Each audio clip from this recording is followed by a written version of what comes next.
नौकरी पेशा लोगों के लिए बड़ी खुशखबरी। ईपीएफओ देगा 50,000 का बोनस। बस पूरी करनी होगी ये शर्त। नौकरी पेशा लोगों के लिए गुड न्यूज। कर्मचारी भविष्य निधि संगठन एम्प्लॉयज प्रोविडेंट फंड ऑर्गेनाइजेशन ने नौकरी पेशा कर्मचारियों के लिए बड़ी खुशखबरी का ऐलान किया है। आपको बता दें कि ईपीएफओ देश भर में कर्मचारियों के वित्तीय भविष्य की सुरक्षा में अहम भूमिका निभाता है। यह अपने ग्राहकों को एक व्यवस्थित रिटायरमेंट सेविंग स्कीम मुहैया कराता है, जिसके जरिए नौकरी के बाद उनकी वित्तीय स्थिरता सुनिश्चित की जा सकती है। नौकरी पेशा लोगों के लिए गुड न्यूज। कर्मचारी भविष्य निधि संगठन एम्प्लॉयज प्रोविडेंट फंड ऑर्गेनाइजेशन के कुछ नियम ऐसे भी हैं जिनका अगर कर्मचारी पालन करते हैं तो उन्हें ईपीएफओ से सीधे 50,000 रुपये का बोनस मिलता है।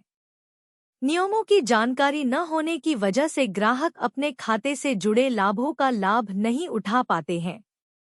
ऐसे में 50,000 रुपये के बोनस का लाभ उठाने के लिए ईपीएफओ सब्सक्राइबर्स को कौन सी शर्तें पूरी करनी होंगी? इसका लाभ उठाने के लिए आपको क्या करना होगा? कैसे पाएं ईपीएफओ बोनस का लाभ? कर्मचारी भविष्य निधि संगठन एम्प्लॉयज प्रोविडेंट फंड ऑर्गेनाइजेशन के विभिन्न नियमों में से एक नियम लॉयल्टी कम लाइफ बेनिफिट्स है। इसमें कर्मचारी को 50,000 रुपये तक का सीधा लाभ मिलता है, लेकिन ईपीएफओ द्वारा यह लाभ तभी दिया जाता है जब कर्मचारी लगातार 20 वर्षों तक अपने ईपीएफ खाते में नियमित योगदान करता है।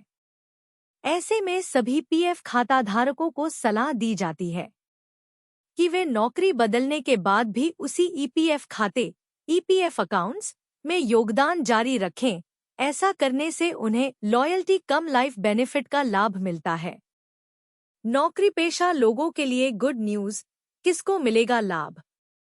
आपको बता दें कि कर्मचारी भविष्य निधि संगठन एम्प्लॉयज प्रोविडेंट फंड ऑर्गेनाइजेशन के लॉयल्टी कम लाइफ बेनिफिट के तहत जिन ग्राहकों की बेसिक सैलरी 5,000 रुपये तक है, उन्हें 30,000 रुपये का लाभ मिलता है, जबकि 5,001 रुपये से 10,000 रुपये तक की बेसिक सैलरी वाले ग्राहकों को 40,000 रुपये का लाभ दिया जाता है। अगर ग्राहक की बेसिक सैलरी 10,000 रुपये से ज्यादा है तो उन्हें 50,000 रुपये का लाभ दिया जाएगा। ध्यान रखने योग्य महत्वपूर्ण बातें। ईपीएफओ ग्राहकों को लॉयल्टी कम लाइफ बेनिफिट का लाभ लेने के लिए ध्यान रखने योग्य महत्वपूर्ण बात यह है कि अगर वे भविष्य में अपनी नौकरी बदलते हैं तो उन्हें उसी खाते को जारी रखना चाहिए। इसे बंद न करें, और यदि आप अपनी नौकरी बदलते हैं तो आपको अपने पुराने और नए नियोक्ता दोनों को इसके बारे में सूचित करना होगा। आम तौर पर सभी खाता धारकों को सलाह दी जाती है कि वे काम करते समय कर्मचारी भविष्य निधि संगठन एम्प्लॉयज प्रोविडेंट फंड ऑर्गेनाइजेशन न निकालें, क्योंकि इससे उन्हें टैक्स, पेंशन लाभ, लॉयल्टी कम लाइफ बेनिफिट और रिटायरमेंट फंड में नुकसान हो सकता है। केंद्र सरकार के कर्मचारियों की पुरानी पेंशन योजना की बहाली का कोई प्रस्ताव विचाराधीन नहीं। सरकार ने आज कहा कि केंद्र सरकार के कर्मचारियों की पुरानी पेंशन योजना की बहाली का कोई प्रस्ताव विचाराधीन नहीं है। बजट सत्र के पहले दिन आज लोकसभा में कांग्रेस की प्रणीति सुशील कुमार शिंदे द्वारा पूछे गए एक प्रश्न के उत्तर में वित्त राज्य मंत्री पंकज चौधरी ने बताया कि प्रधानमंत्री श्रम योगी मानधन पीएमएसवाई पेंशन योजना 60 वर्ष के बाद 3,000 रुपये की मासिक पेंशन के साथ वृद्धावस्था सुरक्षा प्रदान करने के लिए 2019 में शुरू की गई थी। उन्होंने कहा कि 18 से 40 वर्ष की आयु वर्ग के वे श्रमिक जिनकी मासिक आय 15,000 या उससे कम है और जो कर्मचारी भविष्य निधि, कर्मचारी राज्य बीमा निगम और राष्ट्रीय पेंशन योजना के सदस्य नहीं हैं, वे इस योजना में शामिल हो सकते हैं। इस योजना के तहत लाभार्थी 50% मासिक योगदान देता है और इतना ही योगदान केंद्र सरकार की ओर से किया जाता है। क्या होती है फैमिली पेंशन? कौन होता है इसे पाने का हकदार?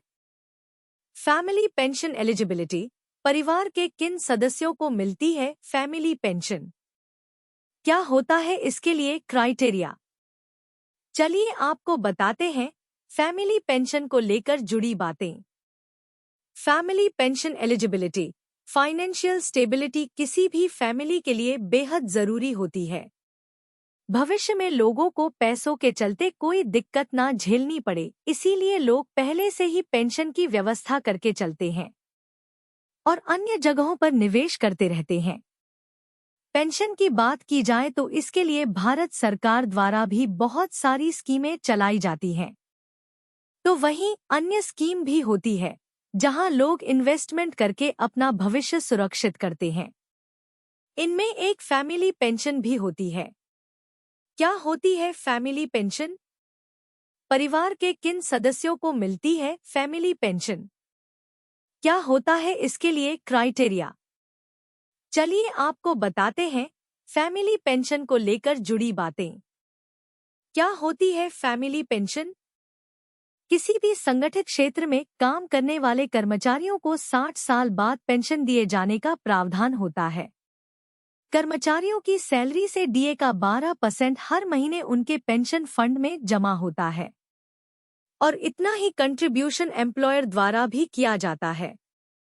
रिटायरमेंट के बाद एक तय राशि के तौर पर पेंशन दी जाती है, लेकिन इस बीच अगर कर्मचारी की किसी कारण मौत हो जाती है तो फिर परिवार के सदस्य को पेंशन दी जाती है और इसे ही फैमिली पेंशन कहा जाता है।